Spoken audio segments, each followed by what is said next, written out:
महाराज जी, घर गृहस्थी का एक और प्रश्न है। महाराज जी, आप कह रहे हैं कि आप अपने माता पिता को बहुत प्यार करते हैं और संसार से सबसे ऊपर समझते हैं, बिल्कुल। परंतु मैं अपनी पत्नी से भी बहुत प्यार करता हूं, परंतु पत्नी और माता पिता में अच्छी सुलह नहीं है। महाराज जी, इस स्थिति में मैं कैसे दोनों को हाँ, समझाऊं? दोनों का प्राथमिकता माता पिता की रखनी है, क्योंकि अर्धांगिनी अपना ही अंग है और हमें प्रकट करने वाले माता पिता हैं। तो अर्धांगिनी को इतना कि आप हमारे माता पिता की सेवा ना करें, मानते हैं, लेकिन आप हमें नहीं रोक सकते। हम आपकी सुविधा, आपकी अनुकूलता आपको देंगे, लेकिन आप हमारे माता पिता की सेवा में अगर तनिक भी विरोध करते हैं तो हमारे आपके संबंध में विरोध हो जाएगा। माता पिता का त्याग नहीं कर सकते, ये जरूर आप में होना चाहिए। अगर ये नहीं है तो जो अपने माता पिता का त्याग कर दे पत्नी के कहने पर, फिर क्या है? फिर धर्म में वीरता नहीं रही। ऐसा नहीं होना चाहिए। जो लड़की इस तरह की मतलब व्यवहार वाली हो कि आप हमसे प्यार करते हो, तो आप अपने माता पिता का त्याग कर दो, तो उसे कह देना चाहिए कि तैयार रहना, त्याग के लिए तैयार रहना। जिस दिन हमारे माता पिता की सेवा में व्यवधान उपस्थित कर दोगे, उसी दिन हमारे आपके बीच में संबंध विच्छेद हो जाएगा। और अगर आप हमारे माता पिता की सेवा करती हो तो हम आपको प्राणों से अधिक प्यार करेंगे, नहीं करती हो तो आपको अधिकार देंगे, लेकिन आप हमारे को सेवा में जाने से नहीं रोक सकती हो। इतना जरूर रहना चाहिए। माता पिता भगवान का स्वरूप है और पुत्र का पूरा अधिकार है माता पिता की सेवा करने का। तो ध्यान रखना, अवश्य में भोक्तव्यम कृतम कर्म शुभाशुभम। जो जैसे कर्म करेगा वैसा फल देगा भगवान, भोगना पड़ेगा, इसलिए बहुत सावधान।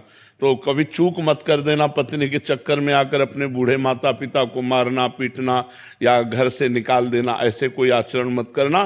पत्नी से को तुम करो या ना करो, हम तुम पर दबाव नहीं डालते, लेकिन आप हम पर दबाव नहीं डाल सकते कि माता पिता की सेवा से हम वंचित हों। माता पिता ही महाराज जी थोड़े से अलग व्यवहार के हों, वो बहुत गलत व्यवहार करें। हाँ, तो उनको चाहिए, माता पिता को चाहिए कि बुढ़ापा आ रहा है, ज्यादा अगर उद्दंडता करेंगे तो दुर्गति को प्राप्त हो जाएंगे।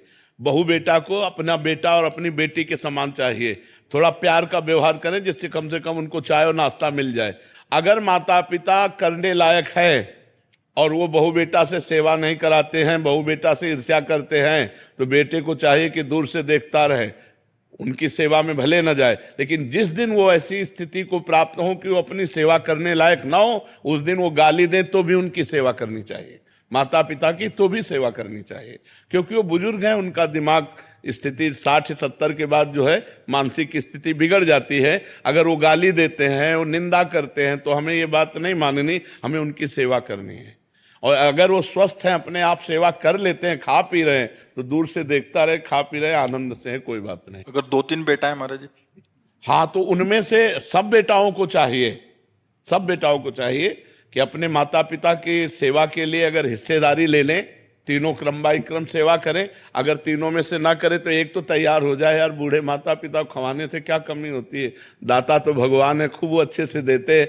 जो माता पिता की सेवा करता है उस पर भगवान प्रसन्न हो जाते हैं, क्योंकि भगवान ये धर्म से प्रसन्न होते हैं। देखो, पुंडरीक जी अपने माता पिता की सेवा करते थे तो विट्ठल भगवान स्वयं दर्शन देने के लिए महाराष्ट्र में आए थे कि नहीं आए थे? तो माता पिता की सेवा करने वाले को भगवत प्राप्ति निश्चित होती है।